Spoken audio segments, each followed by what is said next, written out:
Male lion sleeping over there, 10-15 feet from the car. And she's very keenly listening to us now. Yes.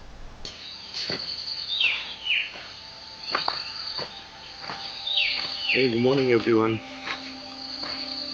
It's day 2, just woken up a while ago and enjoying this beautiful surrounding noise of the chirping of the insects and the birds. Had a great sleep, thankfully.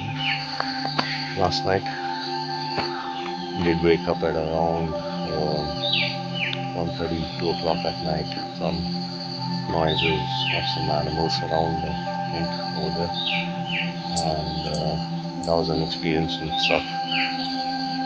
Plan today is that we'll be heading towards the southern Serengeti, but right now I'm here in the camp. This is the tent. It's still pretty dark as the sun is rising in the distance. So with that exhilarating experience of the endless plains of Serengeti yesterday, I think that was an awesome day. But hopefully today will be even more beautiful, and we'll be able to see a lot of animals and enjoy the nature in its pristine self. So I will catch you guys a little later once I'm ready. Later, after a hearty breakfast and a mini photo shoot, because let's be honest, people back home would write without pictures, we loaded up the jeep, ready to hit the road. But just as we made our exit from this wonderful camp, the Serengeti Wild had an incredible surprise waiting right near the camp for us.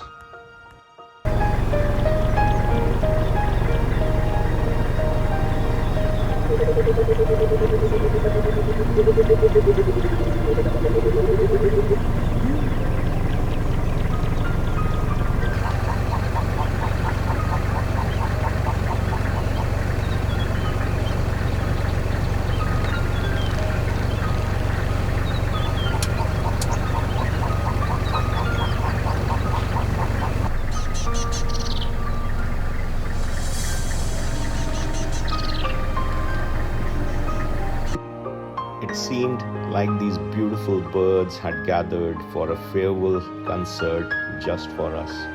Serengeti's very own parting gift for us. This place isn't just about big game and the great migration. It's also a paradise for countless stunning bird species who proudly call it home. With our spirits lifted by the morning serenade, we took the west side off-roads, bouncing along the rugged terrain, and just when we thought that the day couldn't get any better, we found ourselves in the company of giants, a herd of these elephants gracefully owning the landscape.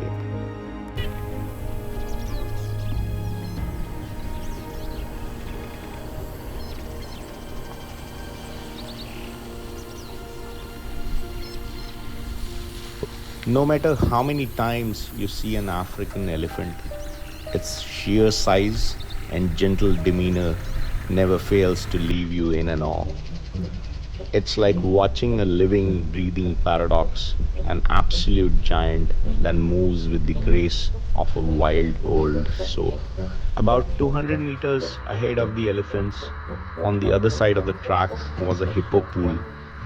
Private pool? Isn't that the luxury of only the rich? Well, these hippos clearly didn't get the memo, so they were busy throwing a splash party, looking like they were auditioning for the next big synchronized swimming championship. Meanwhile, just a little away from the chaos, a huge crocodile lay completely still, either in deep meditation, plotting world domination, or simply too full to care.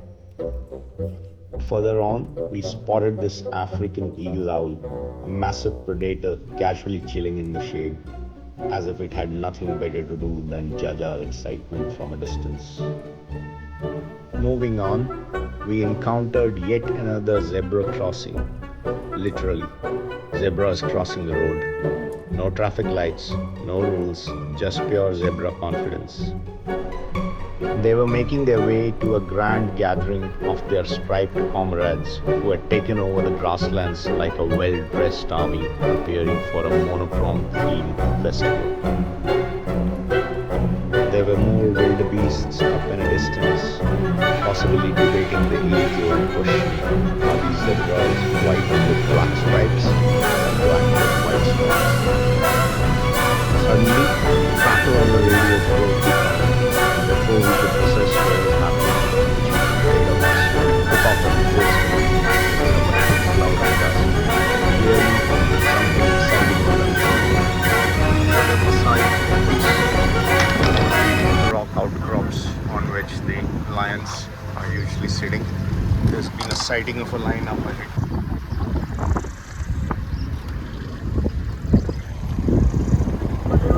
So as you can see, all the jeeps are just racing towards that side.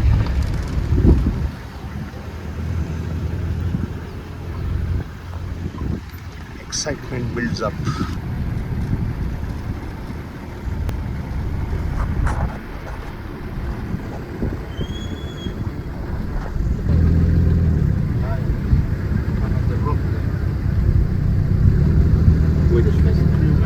Yeah.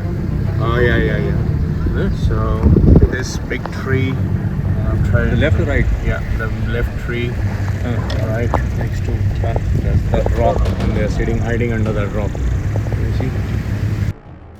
There they were, a pride of lions sprawled out in the cool shade of a tree on the kopis. The queen stood tall on the highest rock, surveying her kingdom.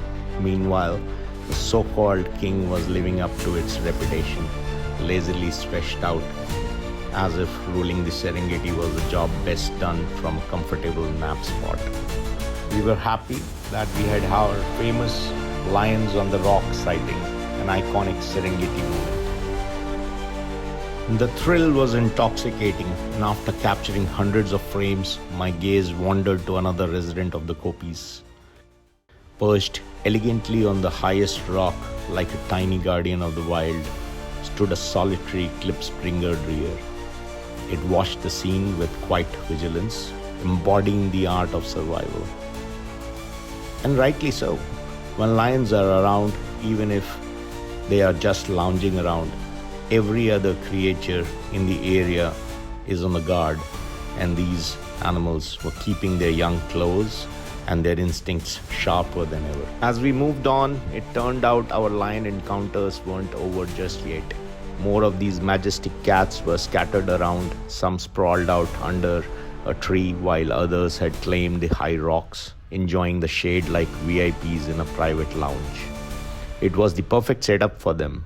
Plenty of shade, water within easy reach, and most importantly, miles of open plains serving as a life buffet of potential meals. Probably a lion's version of fine dining with a view.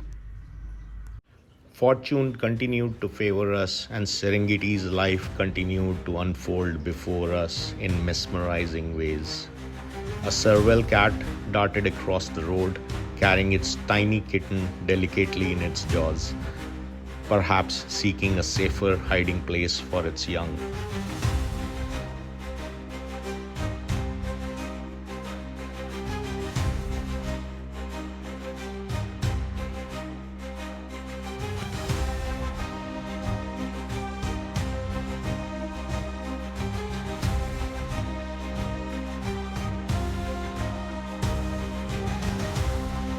By now, the sun was blazing high in the sky when we came across this herd of wildebeest wading through a pristine blue lake, likely gathering for a much-needed drink.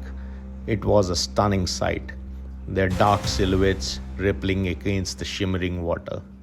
The mothers, ever watchful, kept their calves close. After all, in the wild, a peaceful lake can hide more than just a refreshing drink.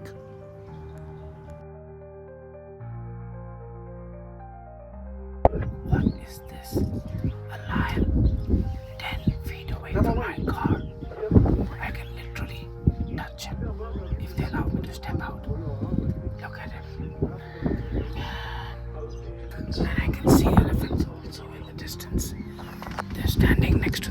body. And their little babies too.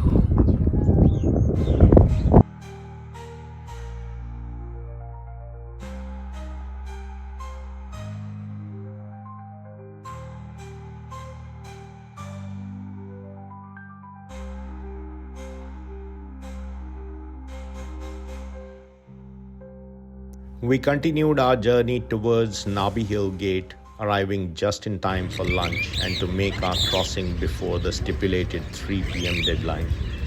While stretching our legs, we were treated to a little wildlife spectacle. A group of superb starlings, their iridescent feathers shimmering as they sipped water, and a striking dragon lizard, flaunting its brilliant colors as if dressed for a grand celebration. We were pleasantly surprised by how effortlessly nature can put on a show. Every moment felt like a scene from a beautifully choreographed performance, unscripted, yet absolutely perfect. Cheetahs in this bush over there, as you can see. Both of them very well hidden in those brush. There were some trans gazelles and other gazelles heading this way, so maybe they're just hiding that if some animals pass, they'll probably get to make a kill. We were now in the southern Serengeti, where life carried on. Well, not for one unlucky soul. We arrived at a scene of a recent kill, now transformed into an all-you-can-eat buffet for the hyenas, marabou storks, and vultures. The hyenas seemed to be the undisputed VIPs, feasting with bone-crunching enthusiasm, while the birds stood in a rather grim queue, waiting for their turn at the table. Along the way, we spotted a lone wildebeest calf, lost and separated from its herd, gazing at us with big innocent eyes as if asking, "Have you seen my mama?" Then without a care in the world, it hopped off, blissfully unaware of the dangers lying ahead. For a brief moment, we felt like the jury in a heartbreaking wildlife drama.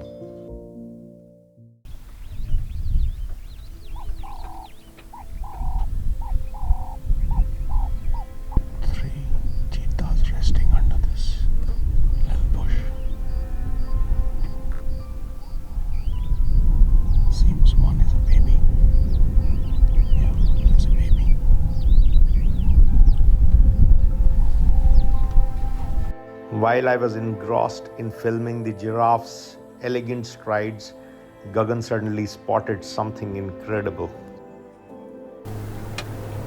That's a tree climbing lion, just happily lounging on the thing. He's just opened his eyes and looking towards me. We're about 50 feet, Gagan? Probably. 50 feet from him.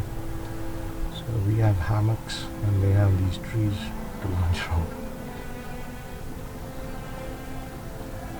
It's amazing.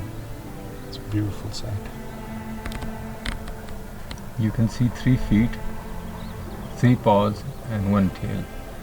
That means she's balancing herself on just 1 leg. And she's very keenly listening to us now. Yes. Thrilled by our tree climbing lion sighting, we let her nap in peace and pushed on towards Ndutu. On arrival, we spotted another lazy lion in the bushes, while storks and egrets stood fishing by the water. But then Lake Masik had a surprise. A splash of pink elegance awaited me. My favorite flamingos were there.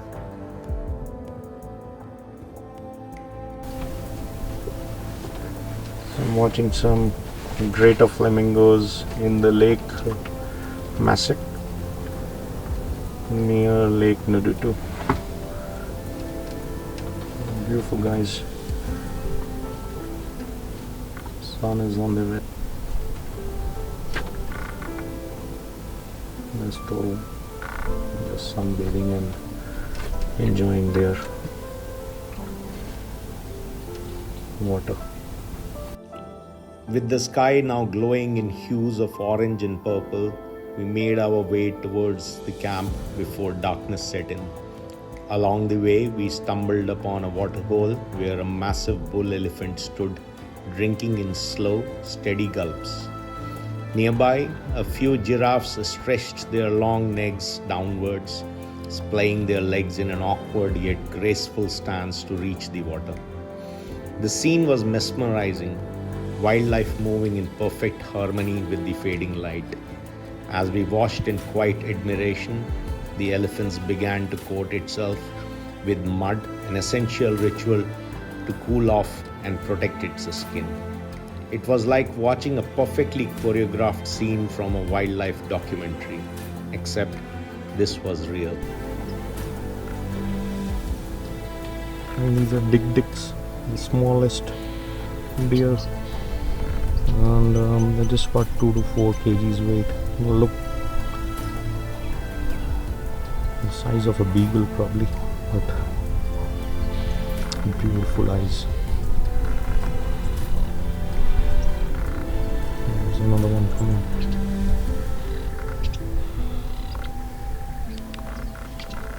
As dusk settles in, we arrive at Ndutu Heritage Camp, our home for the night. After a long day of exploring, we unwind, sharing stories and enjoying the rhythm of an African evening in the savannah.